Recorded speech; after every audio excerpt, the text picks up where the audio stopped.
Uma ótima noite a todos e a todas. É uma alegria estarmos juntos aqui nesse encontro para a gente conversar um pouquinho a respeito do Evangelho. Estamos ao mesmo tempo pelo YouTube, com os nossos amigos internautas que já estão aqui, já deram uma boa noite, estão se manifestando no chat e, paralelamente, estamos também no Meet.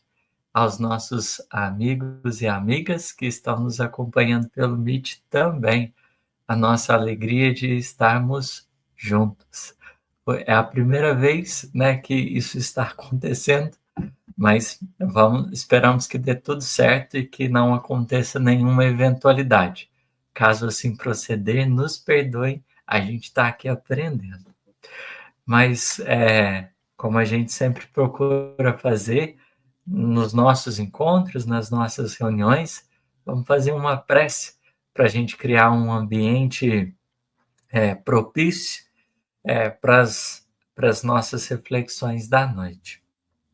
Aqueles que se sentirem à vontade, vamos fechar os nossos olhos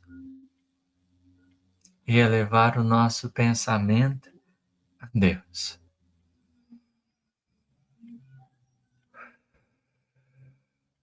Senhor de nossas vidas, aqui nos reunimos com muita alegria para podermos, de alguma maneira, compreendermos um pouquinho mais a respeito da Boa Nova.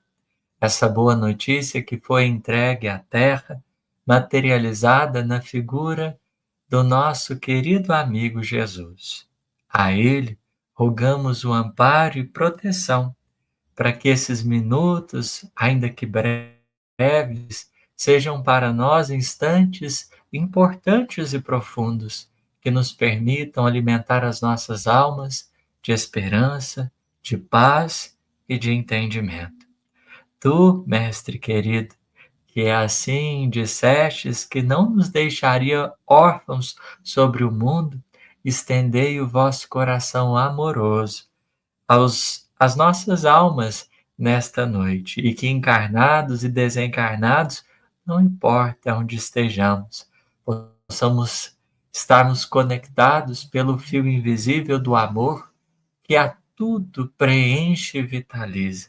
Que esse amor nos sustente e nos ajude a termos um excelente encontro. Com essa singela prece, a gente inicia as nossas atividades de hoje. Tá, então bora lá, galera? Espero que todos e todas se sintam abraçados, imensamente acolhidos nesta nossa reunião. Hoje a gente vai comentar um versículo da carta de Paulo aos Romanos, capítulo 12, verso 21. Esse vai ser aquilo que vai basear a nossa prosa aqui, A gente vem não numa pretensão de ensinar alguma coisa, mas da gente construir um ambiente de reflexão, à luz da doutrina espírita, é claro, representa os postulados que a gente se identifica e pelo qual nós temos nos devotado. E Paulo, no capítulo 12, verso 21, ele vai dizer assim: não te deixes vencer pelo mal, mas vence o mal com o bem. Esse vai ser, então, o versículo que a gente vai examinar. Vamos fazer aqui meio que um miudinho, para a gente ter condições de extrair alguma coisa às nossas vidas, aos nossos contextos, às nossas vivências pessoais. E a primeira coisa, sempre quando a gente vai examinar um versículo, cabe-nos entender um pouquinho mais do contexto, daquilo que motivou essa produção. Em se tratando do apóstolo Paulo, que é um coração muito conhecido por nós todos, ele vai assumir diante da comunidade de Romanos um desafio. Ele vai mandar essa carta ali na década de 50, no início da sua, não no início propriamente dito da sua atividade cristã, mas num momento que ele está, sob a inspiração do Cristo, enviando cartas àquelas comunidades que surgiram devido à sua influência pessoal. E a comunidade Romanos vai ser presenteada por essa epístola justamente porque ela vivia alguns conflitos e alguns desafios, né? A gente tinha uma comunidade mesclada entre judeus e não judeus ali, que tiveram contato com a mensagem do bem e, de certa forma, esses judeus e não judeus viviam algumas divergências. E às vezes o clima ficava um pouquinho mais tenso do que o esperado. Então, Paulo vai, sobretudo, dialogar com aqueles que eram judeus, em primeiro momento, nessa carta, para depois ele trazer algumas orientações mais gerais que pudessem favorecer um entendimento comum, né, desses corações que estavam ali divididos por causa, sobretudo, de alguns conceitos mais rigoristas, mais separatistas, que às vezes os judeus acabavam alimentando, né? Algumas exigências que eles acabavam tendo em relação aos judeus. E no capítulo, 12, o nosso querido apóstolo Paulo vai, depois de falar, do amor perante as pessoas que estão no mesmo ideal que a gente abraçou, ele vai nos ajudar a pensar em como nós vamos lidar com os adversários ou com aqueles que a gente considere de algum modo inimigos. E é a partir dessa noção de adversidade, de inimizade, que vai surgir esse versículo, né, que é bastante simbólico e que o benfeitor Emmanuel vai explorar para a gente em 3 mensagens, né, diferentes, uma no Fonte Viva, outra no Palavras de Vida Eterna e outra no livro Ceifa de Luz. Então é um versículo bastante curioso, né, porque Emmanuel ele vai se dedicar a vê-lo de 3 maneiras diferentes, né, mas guardando esse mesmo fundo.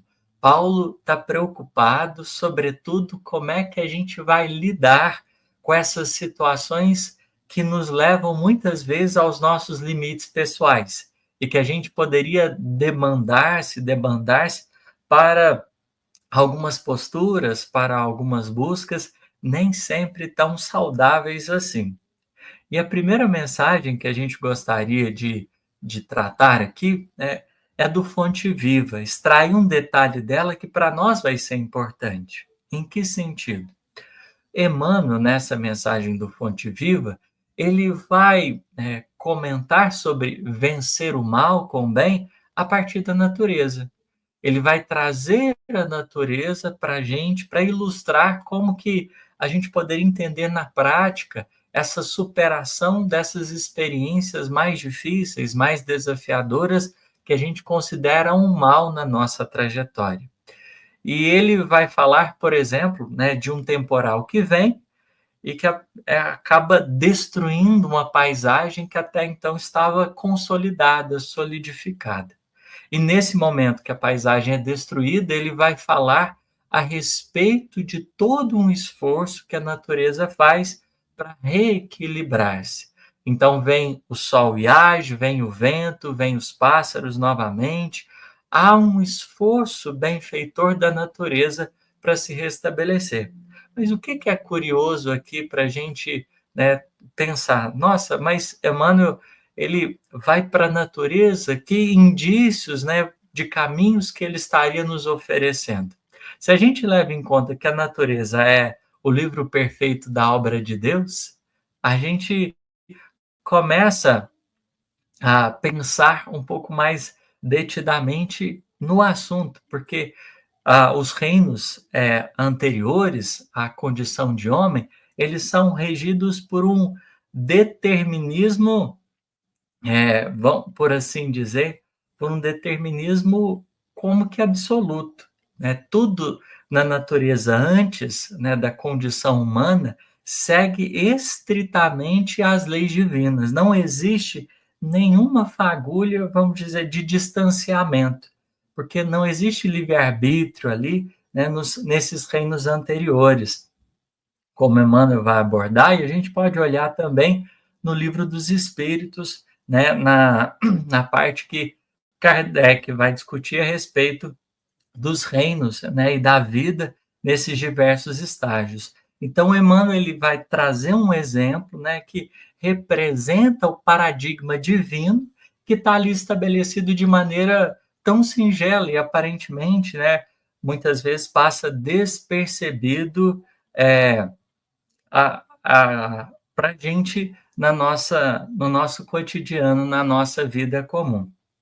Quando a gente vai observar, né, toda a ação divina dentro da criação, né, a gente vai entender que o Criador trabalha sempre com uma noção de equilíbrio, de harmonia, de ordem em todos os mínimos detalhes.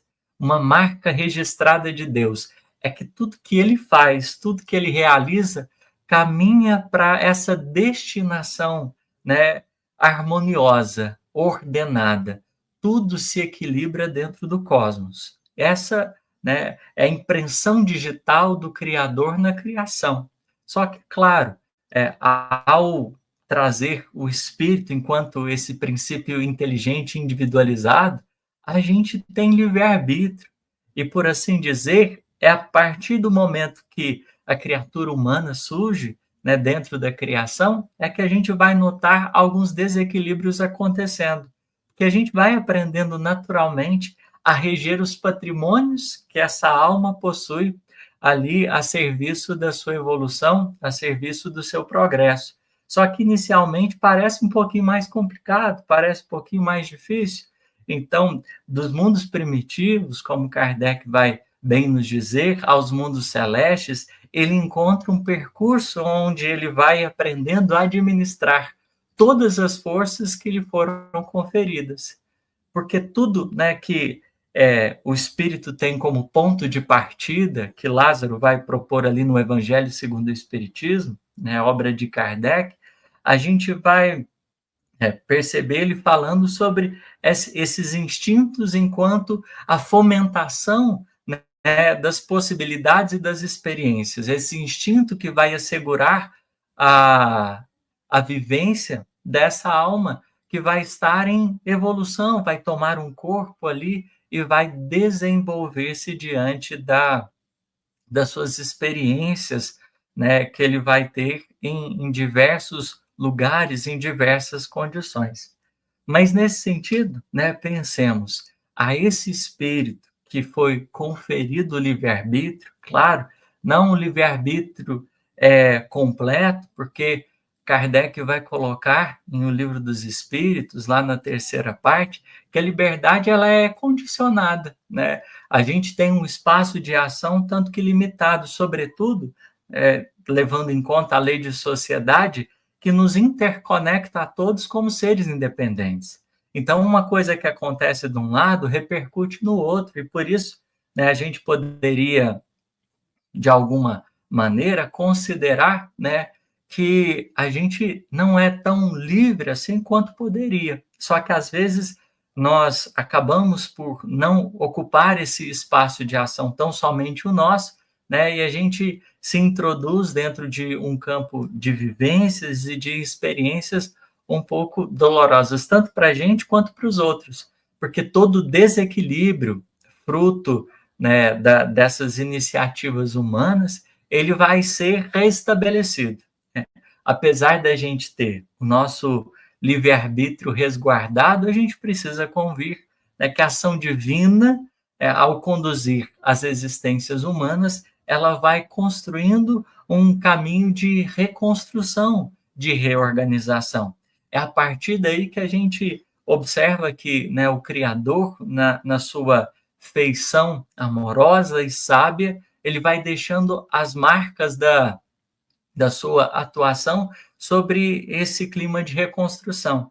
Se existe, muitas vezes, a lei de destruição, né, que impera, e que também os espíritos vão nos ajudar a pensar a respeito dela, onde processos de transformação podem ser vistos, há sempre um caminho de reconstrução, de renovação que está sendo posto. Então, nessa primeira mensagem de Emmanuel, ele vai chamar a atenção para esses processos da natureza, né, que vão representar aquilo que mais identifica o pensamento divino. Vai existir muitas vezes o temporal, que vai provocar destruição nas paisagens humanas, mas a breve tempo a gente vai observar, né, para além do movimento de destruição, a gente vai observar um movimento de reconstrução, porque existe determinadas experiências, né, que levam ao limite, né, e elas vão ser sucedidas por outras que vão colocar as coisas no seu devido lugar. Elas vão ser postas devidamente. Então, esse princípio que Emmanuel trabalha no Fonte Viva, ele vai ser interessante aqui para a gente igualmente pensar nas outras mensagens, porque nós, né, estamos aqui na Terra, a gente atua dentro de um contexto evolutivo, e esse contexto evolutivo, ele tem, né, as suas possibilidades de ação. Ninguém vem para errar, mas a gente está sujeito aí a experiências de diversas ordens, convivendo uns com os outros no ambiente material. E aí é onde a gente caminha para a segunda mensagem que ele vai trazer para a gente, mas essa agora do Ceifa de Luz, intitulada Alterações na Fé. E a gente quer extrair um ponto desta mensagem, que é o objetivo de Emmanuel tratar, porque ele vai comentar, por exemplo, a respeito, né, do fato da gente poder perceber em alguns momentos, em algumas circunstâncias, em algumas experiências, pessoas que acabaram, né, demandando caminhos que a gente considerava não justos ou não excelentes. Suponhamos, né, às vezes determinado coração vai tomar decisões, propor escolhas que a gente, a princípio, não concordaria. A gente falaria assim, poxa, mas isso daqui, né, eu acho que não é o melhor caminho, nenhuma melhor decisão.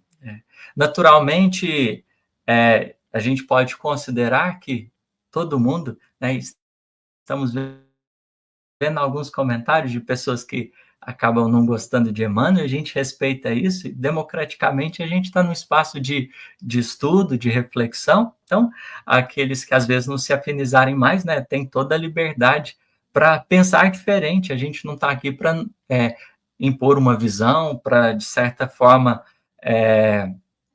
determinar uma forma de pensar, a gente está aqui para pensar. Nós estamos, né, comentando a carta de Paulo aos Romanos, capítulo 12, verso 21, trazendo algumas, né, reflexões a esse respeito. As pessoas que estão aí no chat estão perguntando. Então, Emmanuel, nessa mensagem, ele vai começar a falar, né, de algumas pessoas que podem adotar determinados comportamentos que a gente não concorda, né, com eles. Ele vai dizer assim, ante as questões de vivência no cotidiano, se consegues manter a fé em Deus e na imortalidade da alma, acima dos obstáculos em que se nos apuram as faculdades no campo da vida, pensa compadecidamente nos irmãos alterados em matéria de fé. Então, às vezes a gente está seguindo, né, o caminho, nosso caminho, construindo a nossa jornada da forma mais honesta, da maneira mais digna possível. Só que a gente pode lidar com pessoas que nem sempre vão ter essa mesma postura, né? Pode ser uma pessoa que, de certo modo, está mais perto da gente, está um pouco mais longe, e a gente, de certa forma, pode visualizar essa situação de diferentes maneiras, né? Se está mais perto da gente, sobretudo, a gente se sente um pouco mais afetado, a gente se sente um pouco mais impactado na nossa intimidade. E aí, o benfeitor Emmanuel, né, observando que essa é uma experiência comum que todos nós podemos estar passando aí na nossa vida, né? Ele vai dizer assim, especialmente naqueles que não puderam suportar o clima de trabalho e burilamento em que te encontras e que se bandearam não só para a indiferença, mas também para a negação. Então, esses corações que às vezes podem estar do nosso lado, né, eles podem, de algum modo, estar ali nutrindo uma postura de negação e de indiferença. E isso, vamos dizer assim, pode nos machucar de alguma maneira, pode nos ferir, né, pode nos afetar.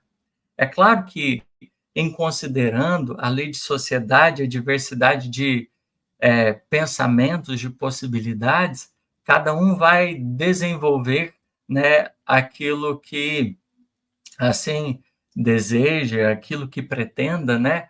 Mas como a gente está exposto muitas vezes às experiências, a gente vai passar por elas, né? E elas vão dialogar com a nossa intimidade, com o nosso coração. E nesse instante, Emmanuel ele vai dizer assim: provavelmente, alguns deles se fazem passíveis dessa ou daquela observação, tendentes a interromper-lhes, por algum tempo, a capacidade de influenciação no ânimo alheio. Entretanto, em maioria, são companheiros em graves transformações na vida íntima. A gente pode olhar para essas pessoas e de alguma forma falar assim, nossa, essa pessoa aqui, né, mereceria talvez um comentário, né, uma ponderação a respeito do caminho que ela está escolhendo, daquilo que ela está passando, né, dos propósitos que ela está assumindo. Tudo bem, mas diante de tudo isso, Emmanuel está considerando, são companheiros em graves transformações da vida íntima, porque a gente é chamado a olhar com um pouquinho mais de profundidade para as experiências, né? Somos convidados a perceber de maneira um tanto que mais atenta essas experiências. Muitas vezes a gente fica na superficialidade dos nossos preconceitos, das nossas predileções, e a gente acaba criando cisões, barreiras, fronteiras, quando não precisavam de existir.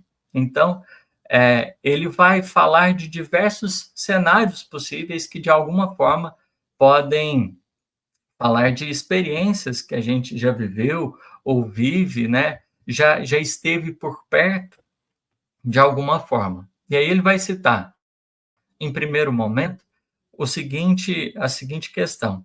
Esse terá visto crises e tribulações no instituto doméstico e se vê traumatizado como quem se vê à beira do colapso nervoso. A segunda, aquele terá concordado com sugestões deprimentes e haverá caído nos labirintos da obsessão. O outro sofreu a deserção de pessoas queridas e não conseguiu furtar-se a profundo ressentimento. Então, ele está citando, né, trouxe uma experiência relativa a algo, né, de casa, do ambiente doméstico, que a gente está sujeito a viver, né, determinados desafios e provas ali.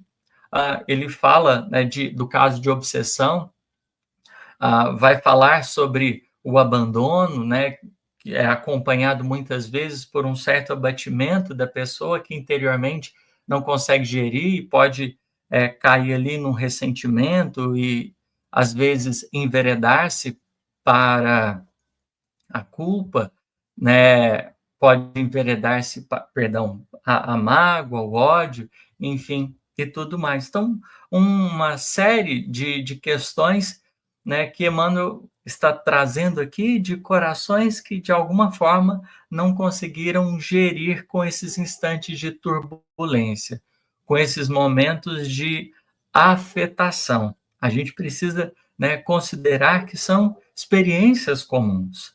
São experiências comuns na nossa existência, na nossa trajetória, e que nenhum de nós está isento delas, né? Até porque quando, por exemplo, a gente olha para a questão 132 de O Livro dos Espíritos, né, um dos objetivos da encarnação a experimentar vicissitudes. E tem coisas que são muito próprias do fato da gente estar encarnado, né? Essa mudança de experiências, essa sucessão de acontecimentos, ou a gente poderia, né, de maneira metafórica e simbólica, falar de estações.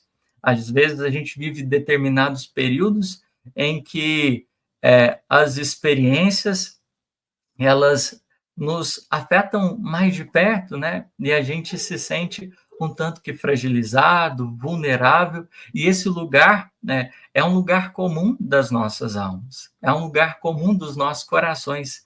Na nossa humanidade, né, nessa hora, talvez é que o nível da nossa atenção, ele precisa redobrar-se um pouquinho, porque há uma tendência em nós, né, ao estarmos fragilizados, ao estarmos vulneráveis em determinadas circunstâncias, da gente tomar alguns caminhos, algumas decisões que nem sempre são as mais razoáveis e que muitas vezes a gente pode olhar para elas e ficar como que, né, ali a meditar um pouco mais detidamente. E aí,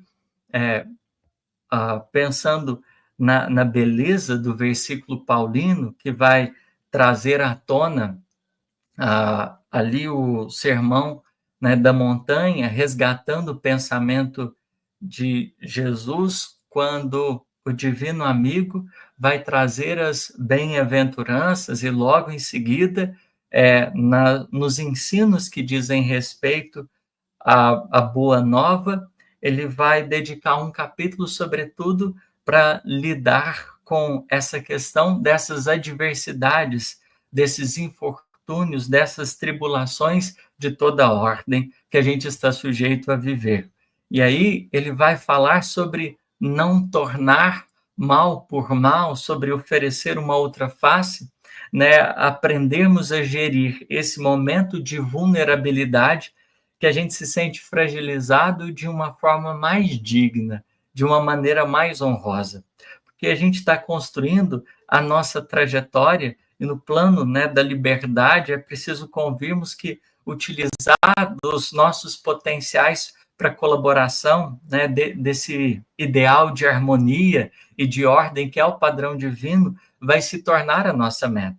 Aprender a gerir esses instantes, né, que às vezes a gente se sente até um pouco incapaz, mas aprender a geri-los de forma digna é o nosso maior desafio, é a nossa maior necessidade também, porque todo progresso espiritual, por assim dizer, né, a caminho dos mundos celestes, ele está realmente condicionado a essa lição, a esse ensinamento. Por isso que, se a gente olha no campo, né, das filosofias que permearam a Terra até aquele momento, né, a discussão, né, em torno dessas vivências humanas, Jesus vai se destacar pelo alto teor exemplificativo daquilo que não só disse, mas também viveu. Porque o que a gente mais teria dificuldades, muitas vezes, de administrar, de lidar, seria a presença do mal, né? Que seria, muitas vezes, um motivo de queda. Imaginemos, né, como estamos no mundo de provas e expiações, onde, às vezes, a gente é condicionado a essa reatividade, porque se a gente olha ainda hoje, as pessoas consideram que honrar o seu nome, muitas vezes, é a gente devolver na mesma moeda o que alguém nos tenha feito. Então, vamos supor, se alguém nos descredibiliza, muitas vezes as pessoas, né, consideram, como está lá no Evangelho segundo o Espiritismo, né, e as entidades benfeitoras, elas vão propor uma discussão a respeito disso.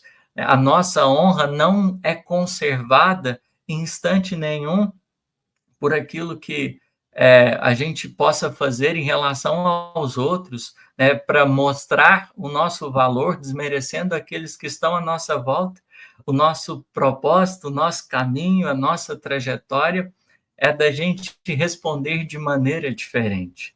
E é nesse sentido que Jesus vem como que cuidar do coração humano para que a gente não adentre essa fileira. porque a princípio até parece razoável que a gente, em medindo forças, né, em tentando guerrear com as pessoas que às vezes podem estar se opondo ou com as experiências que estão acontecendo ali, possa parecer o caminho mais sincero, mas se a gente vai, por exemplo, né, tem a outra mensagem de Emmanuel que a gente, né, escolheu aqui para trazer também, que é do Palavras de Vida Eterna, ele vai chamar a atenção para a gente ter um pouquinho mais de sabedoria, um pouquinho mais de discernimento. Porque a ética, né, o bem, por assim dizer, se vale de ferramentas que são totalmente distintas daquilo que a gente considera como um mal, né, que é a superexcitação desse coração humano que acaba se esquecendo, né, que ele não vive sozinho, que ele está no meio de pessoas e que democraticamente a gente está aqui disposto a crescer todo mundo, né, tendo que respeitar esses espaços de construção que a gente está aqui, de algum modo, compartilhando. A caridade, no seu sentido mais profundo, é a capacidade da gente dividir espaços, da gente poder permear esses diversos ambientes e entender aquilo que nos cabe e aquilo que não nos cabe.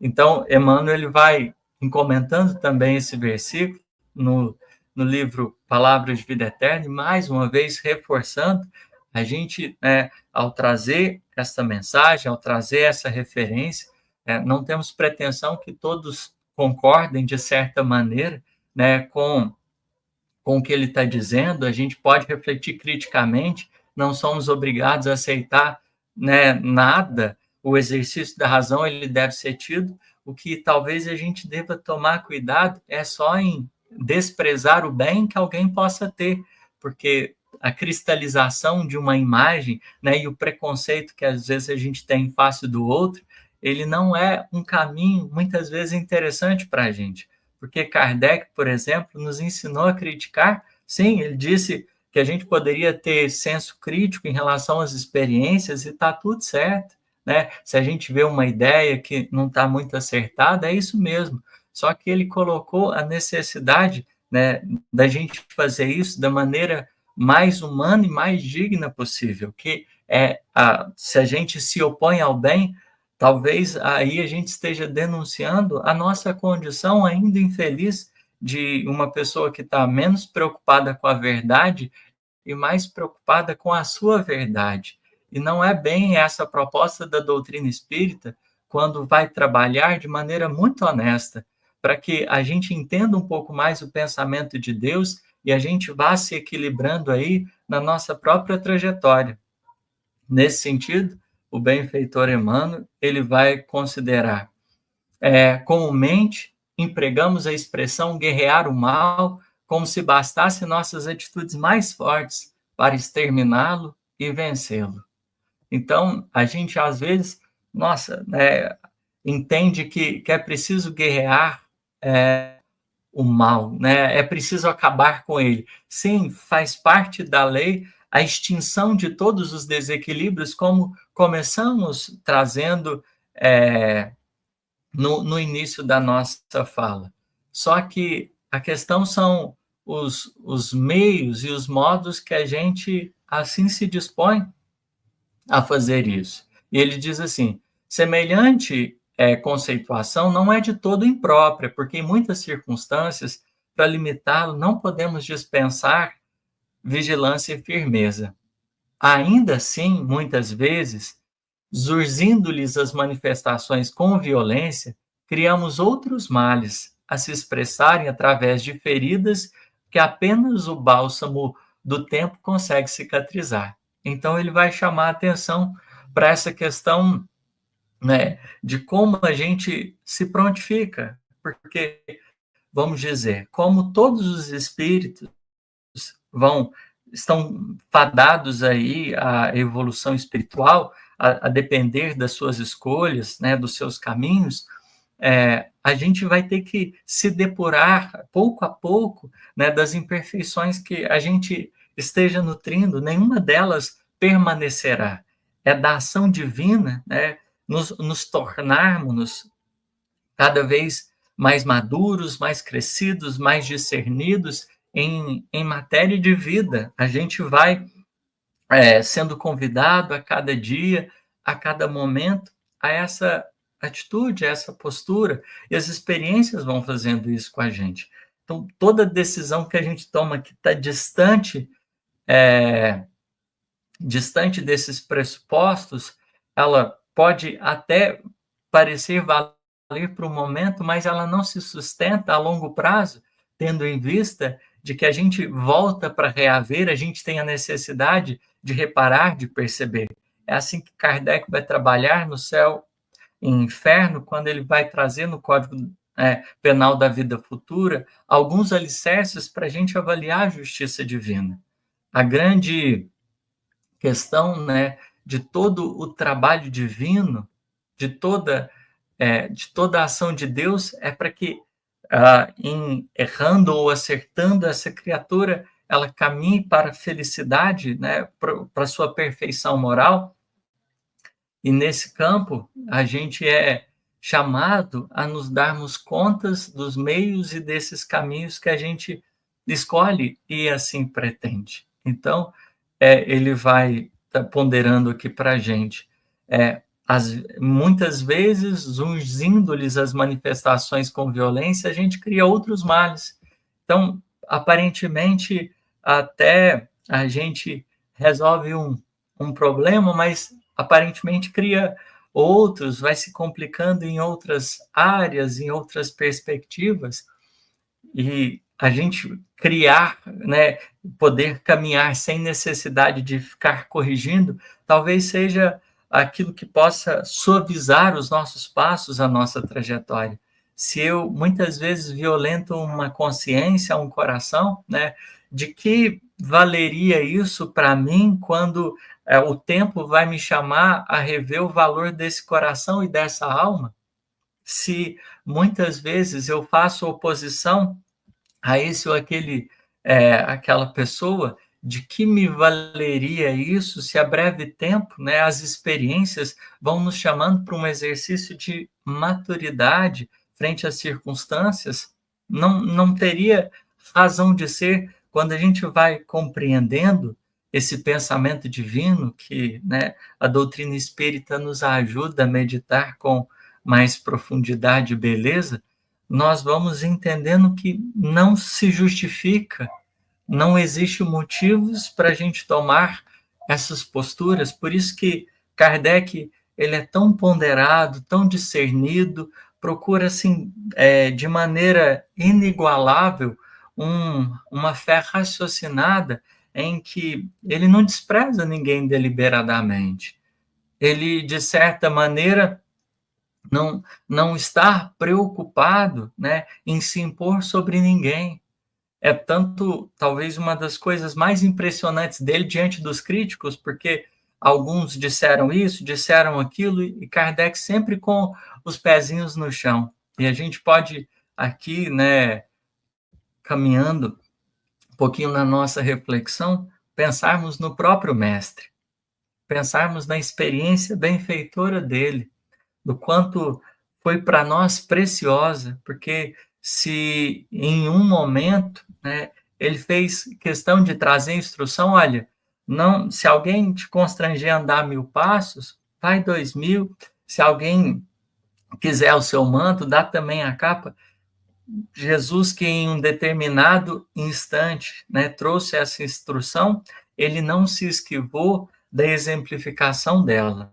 E quando as experiências assim o solicitaram, ninguém falou com tanto, ninguém expressou tanto amor, tanta verdade e tanta idoneidade no seu comportamento, fidelidade aos propósitos éticos que havia estabelecido, do que o mestre.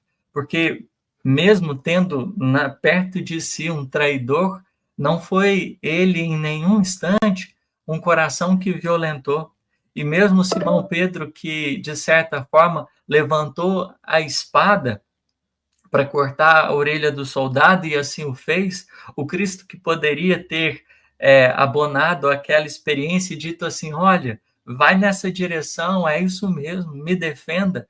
ele simplesmente pediu, né, num determinado momento, para que ele não desse prosseguimento àquilo, porque não seria daquele modo que as coisas se resolveriam. E em preferindo testemunho a violentar alguém, a ferir algum coração, a se impor sobre alguma alma, soube caminhar, né, naquele silêncio divino e benfeitor, que responder a todos talvez da melhor maneira possível. Então, a gente vai percebendo nessa caminhada, sobretudo, nos momentos finais da vida do Cristo, aquilo que pode nos ajudar a pensarmos quando o mal nos assedia a nossa vida ou bate a nossa porta, porque poderemos falar, né, quando assim se fizer necessário, mas em muitos momentos a gente vai percebendo que só o silêncio pode muitas vezes responder à altura, esses apelos e as imposições maldosas que a gente está sujeito a lidar na nossa trajetória e no nosso caminho. Porque o silêncio, né, é o grande veículo de que se vale a verdade para mostrar-se divina e alva. Esse silêncio que no tempo, né, vai devolvendo cada coisa ao seu devido lugar e vai ajudando cada alma, cada espírito a repensar aquilo que fez. De tal modo, né, Jesus tinha dimensão, né, desses processos humanos e soube apenas considerar, né, que se assim a gente tivesse dimensão, né, dos equívocos e dessa postura antiética que a gente estava adotando naquele momento, de certo modo, a gente não estaria fazendo nada daquilo, se comprometendo nada naquela direção e naquele rumo. A gente estaria, em verdade, tomando outras estradas, defendendo outros propósitos.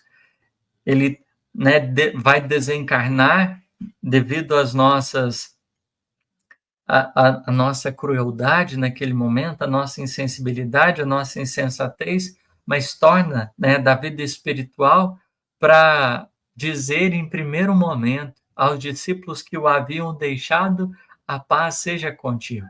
Dói demais, vamos dizer assim, a gente lidar com algumas experiências no caminho. Esse lugar de vulnerabilidade não é fácil, porque, vamos dizer assim, o mal não é agradável. Esse leque de experiências, né, de comportamentos antiéticos, eles não são agradáveis em momento nenhum. Não tem como a gente ficar feliz, e nem Jesus estava lá sorrindo enquanto a crucificação estava acontecendo. Soube ele recolher-se na hora necessária e aguardar o tempo.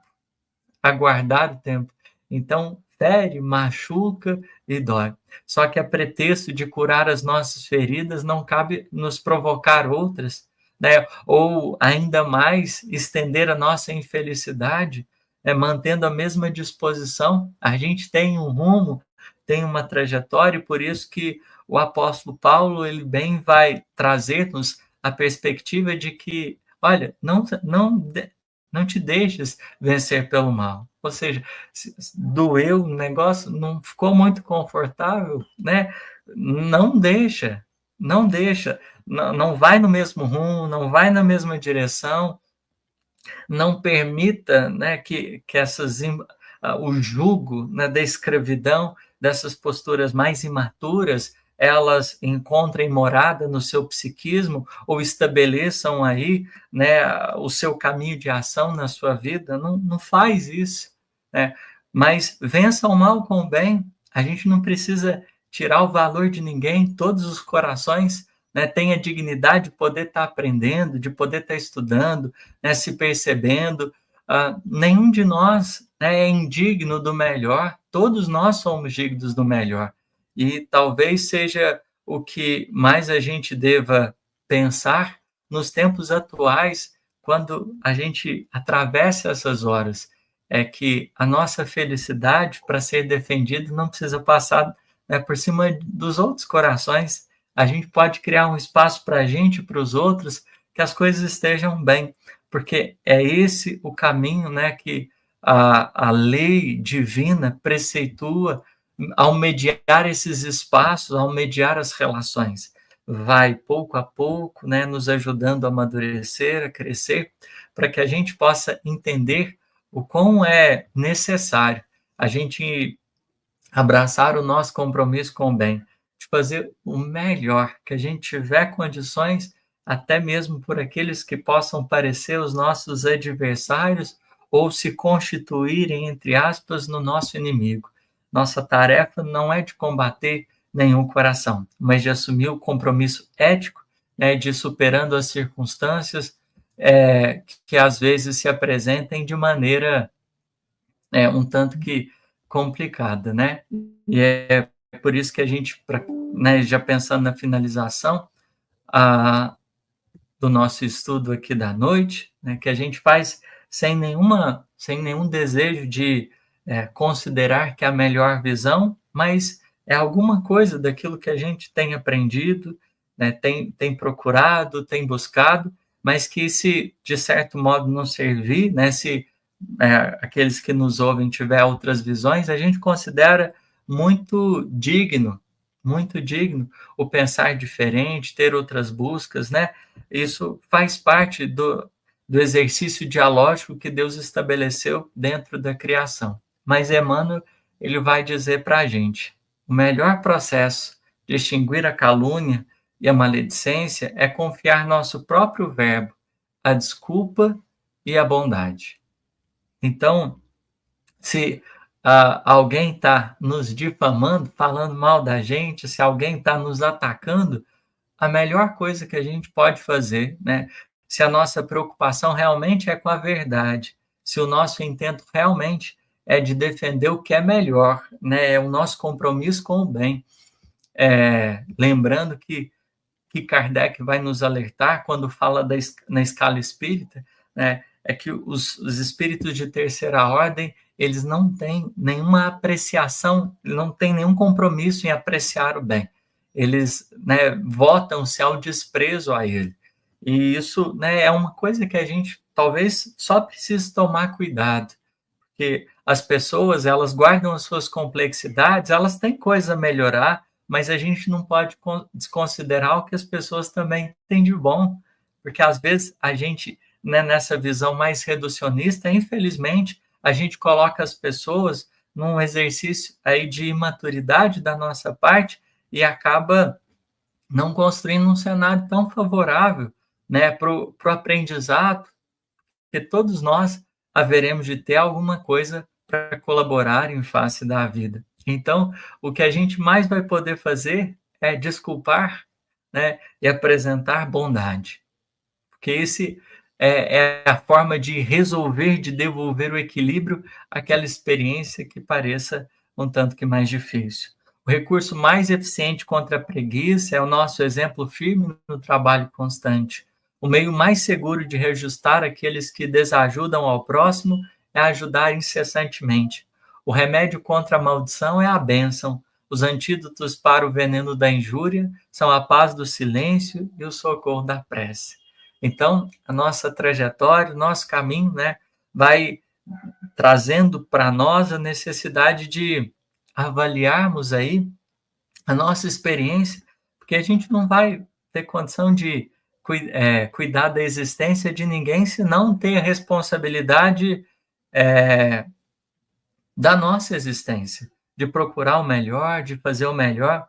Se a gente, né, observa que os outros não estão seguindo o melhor caminho, o nosso dever e a nossa responsabilidade é de abraçar aquilo que a gente considere mais digno e deixar que o tempo vá trabalhando em nossas almas para que pouco a pouco aquilo que represente imaturidade, ignorância ou leviandade possa ser depurado pelo amor divino, né, que não deixa de nos amparar, né, como Kardec também vai nos ajudar a pensar na Gênese quando fala de Deus. Mas, enfim, essa foi a nossa reflexão. Mais uma vez, a gente agradece a presença de todo mundo, dos que concordam, discordam, e a gente está aqui nesse espaço, né, democrático, onde o nosso desejo não é nos dizermos senhores disso ou daquilo, mas da gente entender, né, que está tudo bem. A gente poder trabalhar é o que mais será indispensável. A gente está disposto a crescermos juntos, uns com os outros, né? Porque não estamos em times diferentes, né? A nossa causa é do bem, independente de religião, forma de pensar. O nosso objetivo maior é construirmos a nossa consciência tranquila de que a gente fez o melhor que a gente poderia por aqueles que estão à nossa volta. A gente foi humano. Eu vou pedir licença, né, para a gente fazer a nossa prece, no desejo de que todos e todas aqui presentes possam se sentir acolhidos e a gente possa criar esse ponto de conexão.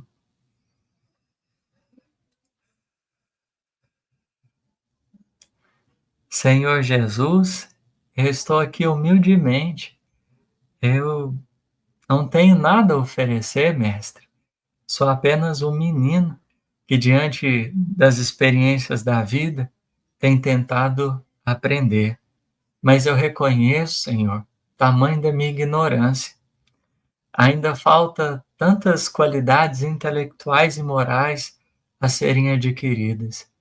Mas eu espero, do fundo do coração, que cada vez mais a mensagem da qual se fizestes portador possa encontrar campo na minha vida, sobretudo pela disposição de amar, de servir, mas no limite das minhas forças, de compreender, de tolerar e de perdoar.